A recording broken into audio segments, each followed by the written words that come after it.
আজকে আমরা শুরু করব ইনডাইরেক্ট ইনস্ট্রুমেন্ট থেকে। তাহলে মনিটারি পলিসি, ইনডাইরেক্ট ইনস্ট্রুমেন্ট।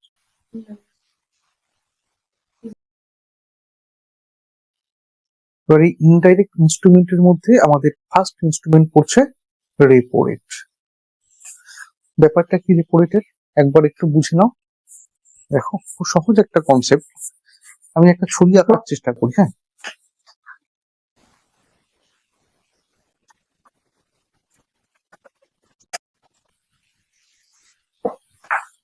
এর মধ্যে ফার্স্ট বক্সটাকে আমি বলছি আরবিআই, তারপরের বক্সটাকে বলছি schedule commercial bank, any schedule commercial bank বা যে কোনো, আমি একটা দিয়ে বোঝাচ্ছি, যে কোনো শিডিউল কমার্শিয়াল ব্যাংক, আর তার সবার নিচে আছে পাবলিক। এখন কথা হচ্ছে, ওপেন মার্কেটে বা পাবলিককে লোন দেয় কে? আমরা জানি শিডিউল কমার্শিয়াল ব্যাংক। এখন এই যে শিডিউল কমার্শিয়াল ব্যাংক পাবলিককে লোন দিল বা ওপেন মার্কেটে শিডিউল কমার্শিয়াল ব্যাংক ধার দিল, যে পাবলিক লোন নিল সে তো আর কমার্শিয়াল ব্যাংকের কাছ থেকে এমনি এমনি লোন নেয়নি। তাকে একটা রেট অফ ইন্টারেস্ট বা তাকে একটা ইন্টারেস্ট পে করতে হবে। এই যে রেটে তাকে ইন্টারেস্ট পে করতে হবে, যাকে আমি রেট অফ ইন্টারেস্ট বলছি, যাকে আমরা ম্যাথসে করে থাকি রেট অফ ইন্টারেস্ট, ঠিক আছে? সেই সুদের হার বা সেই রেট অফ ইন্টারেস্ট চার্জ করবে কে? Sir, schedule commercial bank. কার উপরে চার্জ করবে?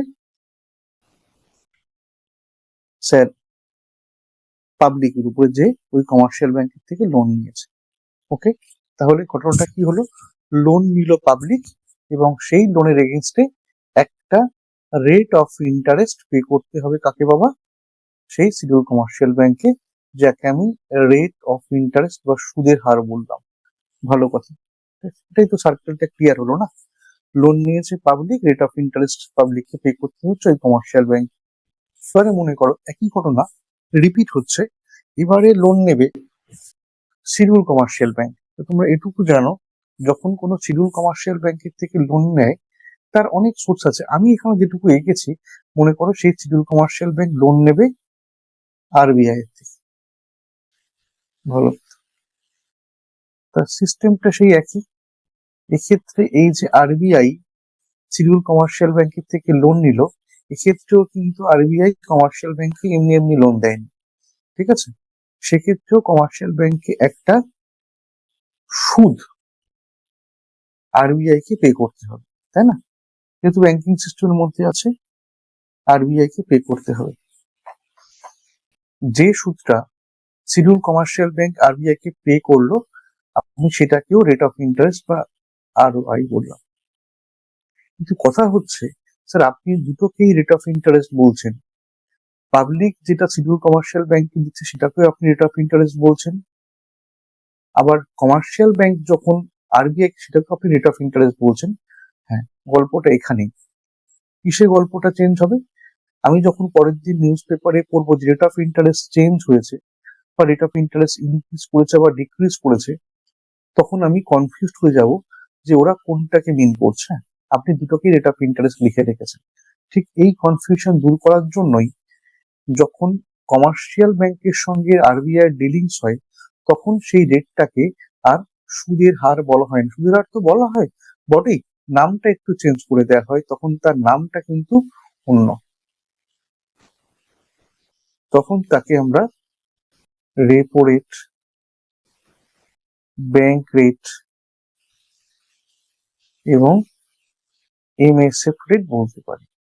তো এতগুলো লিখলেন? হ্যাঁ, এতগুলো লিখলাম, তিনটে লিখলাম, কনসেপ্টটা একই। হ্যাঁ, তাহলে বোঝা গেল আমি পড়াচ্ছি রেপো রেট। হ্যাঁ, তাহলে যখন কমার্শিয়াল ব্যাংক আরবিআই এর কাছ থেকে লোন নেবে, তখন আরবিআই সেই কমার্শিয়াল ব্যাংকের উপরে যে রেটটা চার্জ করবে, যে সুদের হারটা চার্জ করবে, সেই সুদের হারটাকে আমরা রেপো রেট বলতে পারি, আমরা ব্যাংক রেট বলতে পারি, আমরা এমএসএফ রেট বলতে পারি। কিন্তু ব্যাপারটা সামান্য হলেও পার্থক্য আছে, আমি তবুও একই ব্র্যাকেটের মধ্যে রেখেছি। এখন কথা হচ্ছে কখন রেপো রেট বলবো, কখন ব্যাংক রেট বলবো, কখন এমএসএফ রেট বলবো। এখন যেহেতু আমি পড়াচ্ছি রেপো রেট, তাই রেপো রেটটাই বলি। ওভারঅল কনসেপ্টটা কিন্তু একই। এখন যখন কোনো শিডিউল কমার্শিয়াল ব্যাংক আরবিআই থেকে লোন নেবে ফর শর্ট রান, এইটাই হচ্ছে ভাইটাল। কি বললাম? ফর শর্ট রান, স্বল্পকালীন সময়ের জন্য লোন নেবে, তখন আরবিআই শিডিউল কমার্শিয়াল ব্যাংকের উপরে যে রেটটা চার্জ করে, দ্যাটস কল্ড রেপো রেট। অর্থাৎ যদি তুমি কাউকে বোঝাও বা নিজে বোঝো, খুব সহজ করে একটা কথা, যদি কোনো বাণিজ্যিক ব্যাংক বা শিডিউল কমার্শিয়াল ব্যাংক আরবিআই এর কাছ থেকে শর্ট টার্ম লোন নেয়, স্বল্পকালীন সময়ের জন্য লোন নেয়, তখন আরবিআই সেই কমার্শিয়াল ব্যাংকের কাছ থেকে যে রেটটা বা যে সুদের হারটা আদায় করে, সেই রেটটাকে আমরা রেপো রেট। এই তো কথা হয়ে গেছে। এখন রেপো রেটের আর একটা নাম আছে, that is called repurchase rate. Repurchase rate,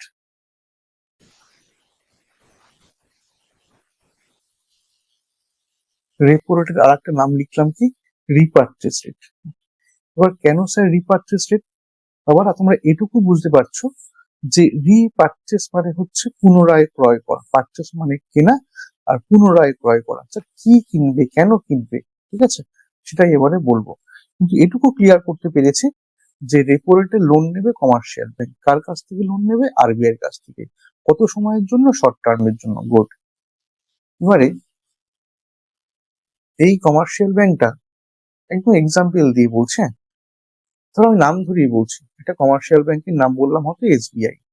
SBI যখন আরবিআই এর কাছে গেছে, স্যার আমাকে রেপো রেটে লোন দিন, আমি আপনার কাছ থেকে শর্ট টার্ম লোন নেব, রেপো রেটে লোন নেবো, ভালো কথা। তখন আরবিআই সেই শিডিউল কমার্শিয়াল ব্যাংকে বলছে যে দেখো বাবা, রেপো রেটে লোন নিতে গেলে সিকিউরিটিজ মর্টগেজ রাখতে হয়।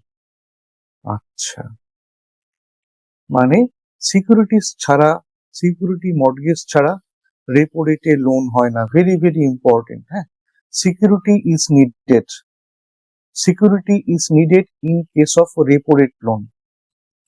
ঠিক আছে, তাহলে তুমি বাড়ি যাও, কমার্শিয়াল ব্যাংকে বলছে বাড়ি গিয়ে সিকিউরিটিজ নিয়ে আসো, any type of government securities, হ্যাঁ, জিসেক যাকে আমরা বলি।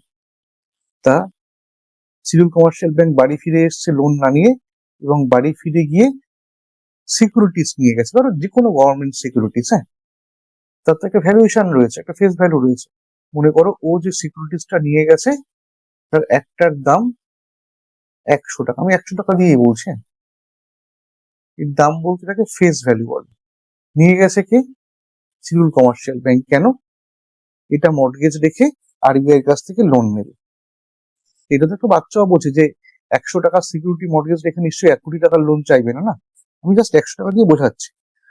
এই সিকিউরিটিজটা শিডিউল কমার্শিয়াল ব্যাংক আরবিআই এর কাছে নিয়ে বললো, এই নিন স্যার, আমি সিকিউরিটিজ নিয়ে এসছি। এই সিকিউরিটিজটা আরবিআই মর্টগেজ রাখবে, এবং এই সিকিউরিটির উপরে বেস করে, মানে এই ভ্যালুয়েশনের উপরে বেস করে আরবিআই কমার্শিয়াল ব্যাংকে লোন দেবে। সেই লোনটা আর যাই হোক 100 টাকা হবে না, বা বেশি হবে না, তার থেকে কম হবে। তাহলে 100 টাকার উপরে বেস করে আরবিআই ওকে 90 টাকা লোন দিল। ক্লিয়ার? এবং ওর কাছ থেকে এই 100 টাকার পেপারটা মর্টগেজ রেখে দিল। এবার কি হবে? এখনো কিন্তু রিপারচেস কথাটা বোঝা যায়নি। হ্যাঁ, মনে করো লোনটা 7 দিন, হ্যাঁ, 7 days। আরবিআই কমার্শিয়াল ব্যাংকে স্ট্রিক্টলি বলে দিল, আমি এই মর্টগেজটা রাখলাম, পেপারটা, এবং তোমাকে 90 টাকা লোন দিলাম, পেপারটা আমার কাছে থাকলো। আফটার 7 days তোমাকে আমার কাছে আবার আসতে হবে, এসে এই সিকিউরিটিজটা তোমাকে আবার আমার কাছ থেকে কিনতে হবে। তোমার সিকিউরিটি কিন্তু আমার কাছে রাখা আছে, তোমাকে কিনতে হবে। আচ্ছা স্যার, কেনার সময় কত টাকা দিতে হবে? কেনার সময় দিতে হবে 100 টাকা, যেটা ওর ফেস ভ্যালু। যা, কেসটা বুঝতে পারলে? সিকিউরিটি বন্ধক রেখে 90 টাকা লোন নিয়ে বাড়ি গেছিল, কিন্তু 1 সপ্তাহ পরে এসে যাকে আমরা পাতি বাংলায় বলি বন্ধক ছাড়াতে হবে, তাই তো? আমার সিকিউরিটিস আমি বাড়ি ফেরত নিয়ে যাব, কিন্তু ফেরত নেওয়ার সময় 90 টাকা দিলে হবে না, ওর যা ফেস ভ্যালু সেটা দিয়ে বাড়ি নিতে হবে। তার মানে এটা বোঝা গেল, আরবিআই বাড়িতে বসে বসে, ঘরে বসে বসে 90 টাকা লোন দিল, এবং তার এগেনস্টে 100 টাকা পেল, অর্থাৎ 10 টাকা ইন্টারেস্ট পেল। এই যে 10 টাকা ইন্টারেস্ট পেল, পার্সেন্টেজে হিসাব করলে 90-এর উপরে যে পার্সেন্টেজটা বেরোবে that is call repo rate. তবে দুটো কথা মাথায় রাখতে হবে, যখন কোনো বাণিজ্যিক ব্যাংক কেন্দ্রীয় ব্যাংকের কাছ থেকে লোন নিচ্ছে, স্বল্প সময়ের জন্য লোন নিচ্ছে, তখন যে রেটটা আরবিআই কমার্শিয়াল ব্যাংকের উপরে চাপায় বা আদায় করে that is call repo rate. এবং রেপো রেটের আরেকটা কি নাম বললাম, রিপারচেজ রেট। কেন রিপারচেজ রেট সেটাও বলে দিয়েছি, যে সিকিউরিটি মর্টগেজ রাখতে হয় এবং সেই সিকিউরিটি আবার তাকে ম্যাচুরিটি হয়ে গেলে রিপারচেজ করতে হয়। মনে করো রেপো রেট হচ্ছে 6%। আমার এখন কথা হচ্ছে এই যে রেপো রেটটা 6% হবে না 7% হবে নাকি 3% হবে, এটুকু তোমরা বোঝো। এটা পুরোপুরি ঠিক করবে আরবিআই, তাই না? কারণ এই সমস্ত ইনস্ট্রুমেন্ট গুলো, যে কটা ইনস্ট্রুমেন্ট আমি নাম পড়িয়েছি বা পড়াবো, প্রত্যেক কটা ইনস্ট্রুমেন্টই কিন্তু কার হাতে রয়েছে, আরবিআই হাতে আছে। এখন আরবিআই এই রেপো রেটটাকে কখনো বাড়াতে পারে, কখনো কমাতে পারে। এবার কখন বাড়াবে কখন কমাবে আমি সেটা ফার্স্ট ক্লাসে আলোচনা করেছিলাম যখন আমি বিজনেস সাইকেল পড়িয়েছিলাম। এখন জাস্ট একবার রিভিশন করিয়ে দেবো। দেশটা বিজনেস সাইকেলের আমি পুরোটা আঁকলাম, বিজনেস সাইকেলের আপওয়ার্ড ফেজে আছে, মানে এই ফেজটাই বিলং করছে, এই যে আপওয়ার্ড ফেজটাই আছে, এই ফেজটা বিলং করছে। যাকে আমরা আপওয়ার্ড ফেজ বলি তাকেই তো আমরা ইনফ্লেশন ফেজ বলি, তাকেই তো রিকভারি ফেজ বলি। হ্যাঁ, পরীক্ষার কোশ্চেনটা হচ্ছে একটা ইকোনমি অলরেডি আপওয়ার্ড ফেজে আছে বা ইনফ্লেশন ফেজে আছে, এই অবস্থাকে কন্ট্রোল করতে গেলে, এই অবস্থাকে স্টেবল করতে গেলে রেপো রেটটাকে কি করা উচিত, বাড়ানো উচিত না কমানো উচিত? দুটো অপশন দিলাম। দেখো, এই ফেজটাকে যদি কমাতে চাও, দেশটা আপওয়ার্ড ফেজে আছে, আপওয়ার্ড ফেজে আছে মানে জনগণের হাতে অলরেডি প্রচুর পয়সা, প্রচুর পয়সা, যাকে তোমরা ইকোনমিক্সে বলো সাপ্লাই অফ মানি, দেশে প্রচুর। ওকে বাবা, যদি সাপ্লাই অফ মানি প্রচুর থাকে, সেই অবস্থাকে কন্ট্রোল করতে গেলে আর মানি সাপ্লাই বাড়ানো যাবে না বা কন্ট্রোল করতে হবে। তাহলে কি করতে হবে? আরবিআই চাইছে যে শিডিউল কমার্শিয়াল ব্যাংকগুলো যে লোন পাবলিককে দেয়, ওপেন মার্কেটে যে লোনগুলো পাবলিককে দেয়, এই ফেজে সেই লোনের পরিমাণ বাড়াতে হবে না কমাতে হবে? দেশটা তো, আমি রেপো রেট বলিনি, কিন্তু আমি বলেছি শিডিউল কমার্শিয়াল ব্যাংক যে লোনগুলো পাবলিককে দেয়, এই অবস্থায় সেই লোনের পরিমাণটা কি বাড়ানো উচিত না কমানো উচিত, এটা বলেছেন। অলরেডি হাতে প্রচুর পয়সা, তাই না? এই অবস্থায় যদি লোনের পরিমাণ আরো বাড়িয়ে দেয় তাহলে তো কেলেঙ্কারি হয়ে যাবে, তাহলে সাপ্লাই মানে আরো বেড়ে যাবে। তাহলে কমার্শিয়াল ব্যাংক যে লোনটা দেয় সেই লোনের পরিমাণটা কমাতে হবে। এখন ডেকে বলবে বাবা তোরা একটু কম করে লোন দে মার্কেটে, এই তো মার্কেটের অবস্থা, ধার পার বেশি দিস না, কিন্তু কমার্শিয়াল ব্যাংকগুলো শুনবে। তখন আরবিআই একটা ইনস্ট্রুমেন্ট অ্যাপ্লাই করবে that is call repo rate, ওকে জব্দ করার জন্য। এখন ওকে জব্দ করে লাভটা কি আছে? ওর সঙ্গে তো কোনো খারাপ সম্পর্ক নেই, আমি জব্দ করে কথাটা এমনি বললাম। অ্যাকচুয়ালি আরবিআই চাইবে তুই যে লোনটা দিচ্ছিস, সেটা যেন কমে যায়। আরবিআই বললো আজ থেকে আর রেপো রেটটা বাবা 6% নয়, আজ থেকে রেপো রেটটা বাড়িয়ে 7% করে দেয়া হলো। যা, যেই রেপো রেটটা বাড়িয়ে 7% করে দেয়া হলো, ইম্প্যাক্টটা কি হবে, রেজাল্টটা কি হবে দেখো। আচ্ছা, আগে আমাকে বলো, আগে রেপো রেট ছিল 6%, সেটাকে বাড়িয়ে 7% করে দেয়া হলো। এই যে 6% থেকে বাড়িয়ে 7% করে দেয়া হলো, এতে ফার্স্ট কেসটা কি খাবে? একদম চলতি বাংলায় বলছি, বাকি কথায় বলছি, ফার্স্ট কেসটা কি খাবে? অপশন দিচ্ছি, শিডিউল কমার্শিয়াল ব্যাংক না পাবলিক? যদি আরবিআই রেপো রেট বাড়িয়ে দেয়, যদি আরবিআই রেপো রেট বাড়িয়ে দেয়, তাহলে প্রথম সমস্যায় কে পড়বে? কমার্শিয়াল ব্যাংক না পাবলিক? কমার্শিয়াল ব্যাংক কি পড়বে? হ্যাঁ, কেন কমার্শিয়াল ব্যাংক পড়বে স্যার? কারণ ওরা দেখবে যে আগে ব্যাংক থেকে লোন, আগে আরবিআই থেকে লোন নিতে হলে 6% ইন্টারেস্ট দিতে হতো, 7%, মানে ওর কেসটা খেলো। এই যে 7% ইন্টারেস্ট দিতে হচ্ছে, যেটা তুমি বললে, এটা ওর খারাপ লাগছে, কিছু করার নেই, যে রাগ করেছে। এখন রাগ করে কমার্শিয়াল ব্যাংক দুটো কাজ করতে পারে। এক, স্যার আপনার কাছ থেকে আমি লোনই নেবো না। আপনার বলতে কার কাছ থেকে? আরবিআই কাছ থেকে। আপনি এত বাড়িয়ে দিয়েছেন, লোনই নেবো না।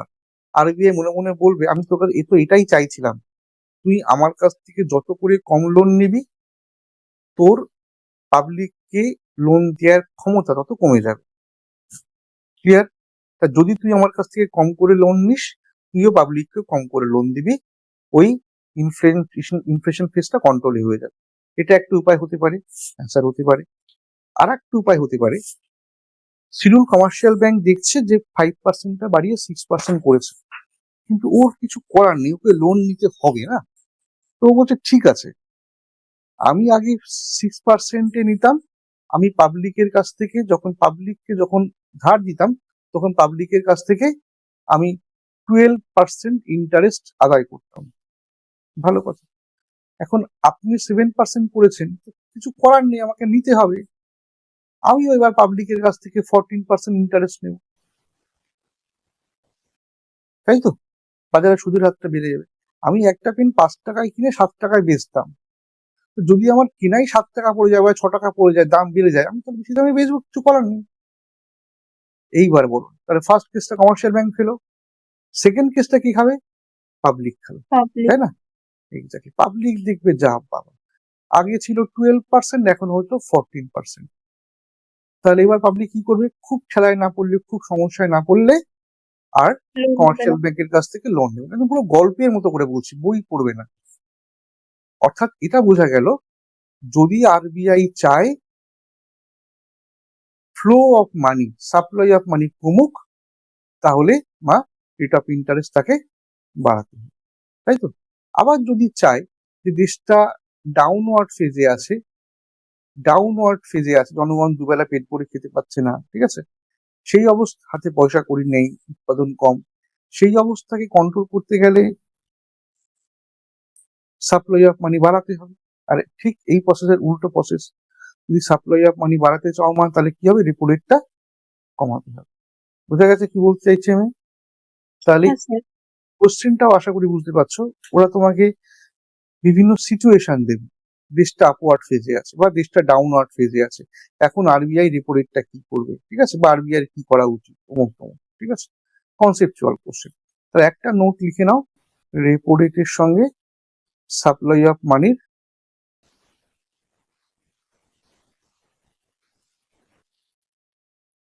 Inverse relation.